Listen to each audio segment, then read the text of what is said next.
Pakistan consulate new York میں بھی یوم یکجہتی کشمیر منایا گیا۔ مقررین کا کہنا تھا کہ مسئلہ کشمیر کے حل کیے بغیر خطے میں امن قائم نہیں کیا جا سکتا۔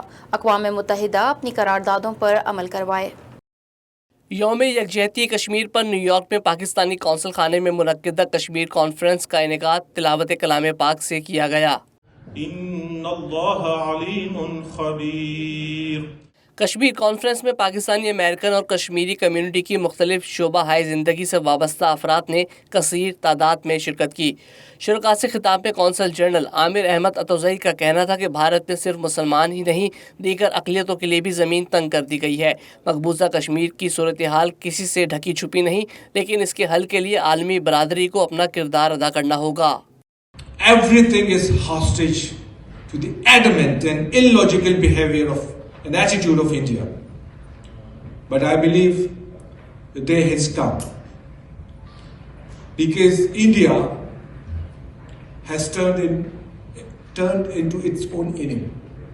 تقریب کی نظامت نائب قونصل جنرل عمر شیخ کر رہے تھے۔ ان کا کہنا تھا کہ 7 دہائیاں گزر گئیں، لیکن اقوام متحدہ اپنی ہی قراردادوں پر عمل کروانے میں ناکام ہے۔ The protracted Jammu and Kashmir dispute has persisted unresolved on the UN agenda for over 7 decades.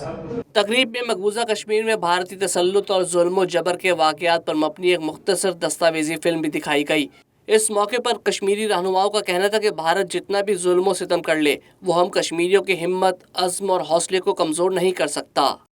Pakistan 14 اگست کو مارز وجود میں آیا، لیکن ہم نے 19 جولائی 1947 سری نگر میں بیٹھ کر اللہ کے پاکستان کی قرارداد پاس کی تھی۔ لہذا جو پارٹیشن ایکٹ ہے، جس کی بنیاد پر انڈیا اور پاکستان مارز وجود میں آئے، اس کے لحاظ سے بھی کشمیر جو ہے وہ پاکستان کا حصہ ہے۔ ہم یہ نہیں چاہتے کہ دنیا کے اندر کسی قوم کا قتل ہو، کسی قبیلے کا قتل ہو، کسی انسانیت کا قتل ہو۔ یہ قتل ہے، ایک انسان کا قتل پوری انسانیت کا قتل ہے۔ اس لیے خدا را آپ سے اپیل کرتا ہوں کہ سارے مل کر یکجا ہو کر یہ کوشش کریں کہ دنیا کے اندر سے جو ہے وہ ظلم ختم ہو۔ They are becoming victim of hostile Indian army. India is committing war crime, but United Nations and the rest of the world are silence. This is not a silence, this is a support to crime. Conference میں مختلف واقعات کو اجاگر کرنے کے لیے ان کی تصاویریں بھی آویزہ کی گئیں۔ پاکستانی کمیونٹی کے افراد کا کہنا تھا کہ پاکستانی دنیا میں کہیں بھی رہیں، ہمارے دل اپنے کشمیری بہن بھائیوں کے ساتھ دھڑکتے ہیں۔ اوورسیز پاکستانی ہوں، اوورسیز جس دنیا میں بھی رہتے ہیں، وہ اپنے کشمیری بہن بھائیوں کا ساتھ دیں اور ہمیشہ ان کی آزادی میں شانہ بشانہ کھڑے رہیں۔ انشاءاللہ جب تک ہمارے جان میں جان ہے، ہم اپنے کشمیریوں کو کبھی اکیلا نہیں چھوڑیں گے۔